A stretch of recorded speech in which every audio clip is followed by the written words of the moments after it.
Albert Liu here with Sonia Shirprashad at the 2017 Vancouver Natural Resource Symposium. We have a special guest with us here, Michael Kosowan. Welcome to the conference, Michael. Thank you, Albert. And I say special because you've had a very interesting career, Michael. I've heard a lot about you, so it's very nice to meet you in person, but you were obviously an employee at Sprott for some time, and your career has taken you from being a mining engineer to a stockbroker, to a director, and now CEO of Torq Resources.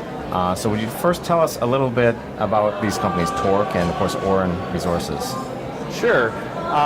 Thanks for the kind introduction. It's been a bit of an interesting ride, to say the least. I've traveled through different types of pathways, having gone through the technical side of the business, in that I'm qualified as a mining engineer. I've built mines for some of the senior mining companies. And then I found my way to work with Rick Rule and Sprott. And that was also an invaluable education in and of itself, leading me ultimately to the role I play now as a director with Auryn and the CEO of its sister company known as Torq. Auryn has a very aggressive exploration program in front of it. In fact, it's the most aggressive one on the planet at this point in time, looking for exploration holes. So we're very thrilled about having identified 25 targets that we're going to look and drill this year. We've got very strong validation from Goldcorp. Goldcorp is our partner. They bought 12.5% of the company at a price of almost $3.70 per share, showing not only the financial support, but also the fact that they are very akin to our exploration methodology. They like what we're doing, they want to follow through with our technical people, and they're supportive of that. Torq is, some people would say it's the baby sister, in the sense that it's not as fully developed, but it is armed with a full treasury in this marketplace, and it has a starter kit of a very good Canadian jurisdiction. We're in Newfoundland, Canada, and Newfoundland, to my mind, is a really interesting place in that it hasn't had a just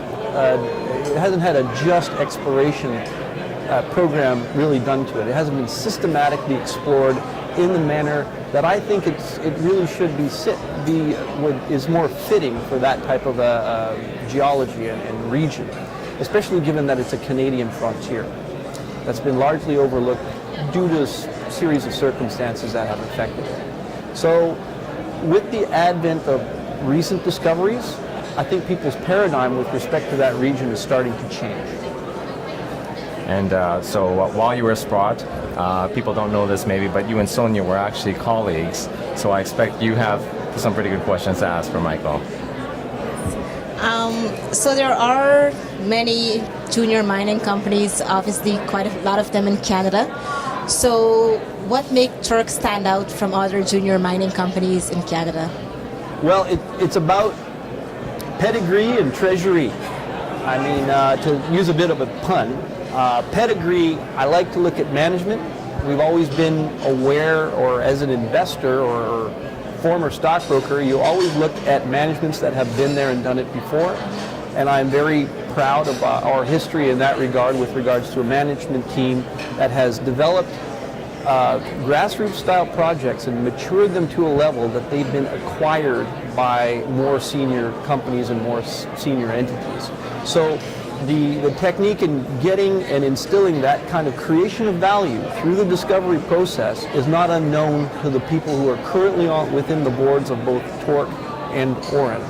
The treasury part, now I speak firmly about Torq, is important because we're at a period in the market where it's come off very significantly. We're at a point where mineral assets are being sold at discounts. And from the perspective, to steal a line off of Rick Rule, you can either be a contrarian or you can be a victim. That is implied for the investor, but it also applies for companies themselves in a different sense, where you have the ability to buy assets at very low discounted prices that you in turn can develop into more mature, fruitful assets for your company in the future.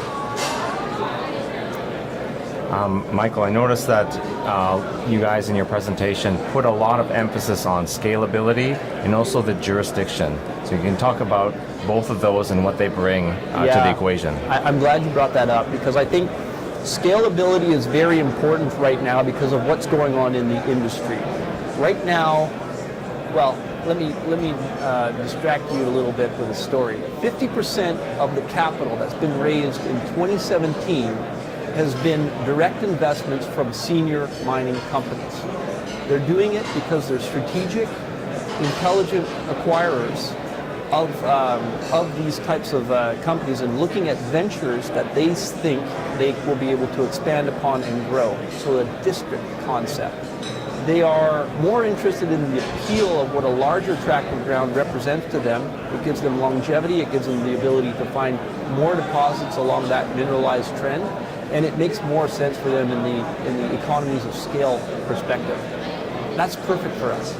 That plays right into our bailiwick. Our exploration team, which are largely basically a reconstitution of some of the senior gold mining companies out there that you're familiar with, already have that mindset. They're already looking at these types of targets that are going to move the needle for a senior company. And our exploration methodology likes to look at these large tracts of ground where we're able to refine targets very quickly. And our sampling methods have helped us a lot in refining our targeting mechanics so that we're able to look at very big tracts and then, go about drilling them in relatively short order. Sorry, the second part you mentioned, scalability. So, jurisdiction, I know that Quebec is known as being a very mining friendly, but what about Newfoundland? Newfoundland is Canada, and I think it's an area that's been overlooked. It's kind of gone through the perfect storm as far as neglect.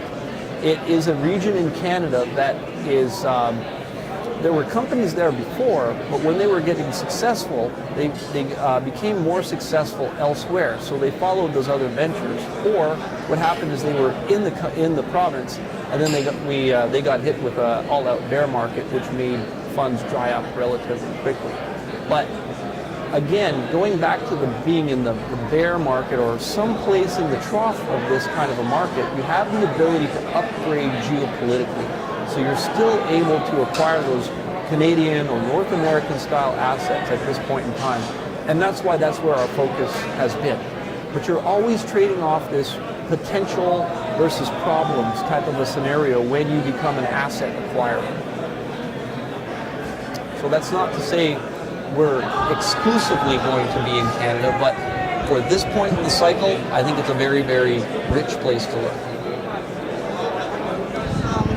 I have to ask this question for my clients out there. So after you were appointed the president and CEO of Torq, the name was changed, and clients were asking why Torq and what prompted the change in name. So if you want to speak about that.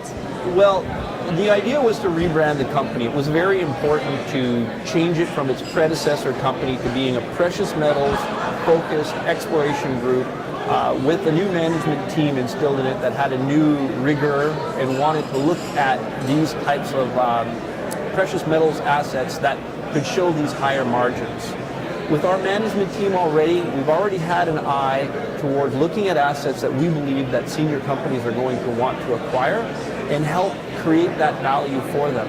There's an old saying set out by Zig Ziglar, a way to make money is actually to make money for someone else. So this is something that we look at adding value in our deposits such that it's going to be very, very valuable to a future acquirer. It also solves their problem. The seniors right now are facing a very steep production cliff, and they're needing to replenish those reserves. They're needing to do it relatively quickly because they've cut their exploration departments to nothing. And in effect, they're subcontracting that detail out to us and the junior companies that are out there. Okay, thanks. And you speak about the technical team and the experienced team that Auryn and Torq has, and which is well known. But however, you yourself as a mining engineer, 17 years as a stockbroker, you participated in a lot of financing. So how would you say your experience career-wise prepared you for the CEO, and what asset did that help you in your role? Yeah, that's a great, somewhat personal question. I mean, I think I'm pretty proud of the road that I've gotten to travel down. I looked and worked for some of the iconic Canadian mining companies in Placer Dome and Inco, where I got to work as a mining engineer and literally learn amongst the rocks, so to speak, and learn how to develop and build mines. In the context of working for Placer Dome, what happened there was part of the job that I had was actually to bird dog or identify projects that we as a senior company wanted to acquire. So from that perspective, it was a unique experience, and it was something that adds a lot of value for our shareholders, because in my mindset, I'm thinking about what moves the dial for a senior company. What's going to be more significant to them? What kind of value can we bring to them, and in turn will instill value for our shareholders?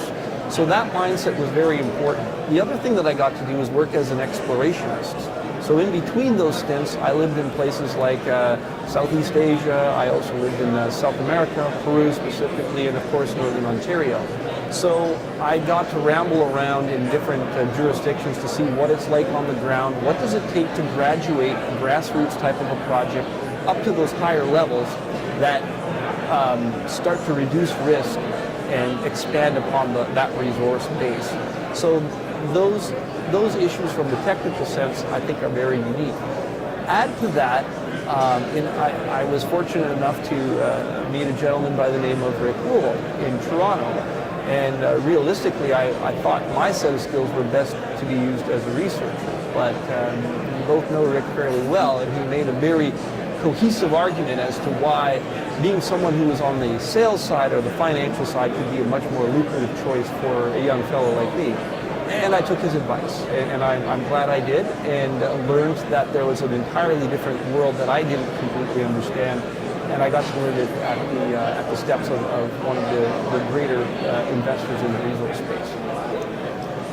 You know, Michael, just talking with Rick or listening to him talk, I can tell that he's very gratified by all the success that you've had since you've left Sprott, and all of us too were very happy for you. So congratulations on that. Thank you. Good luck with Torq, and thanks for dropping by. Really appreciate it. My pleasure. And it's been a great seeing you both, and I look forward to the future that both companies are going to develop for us.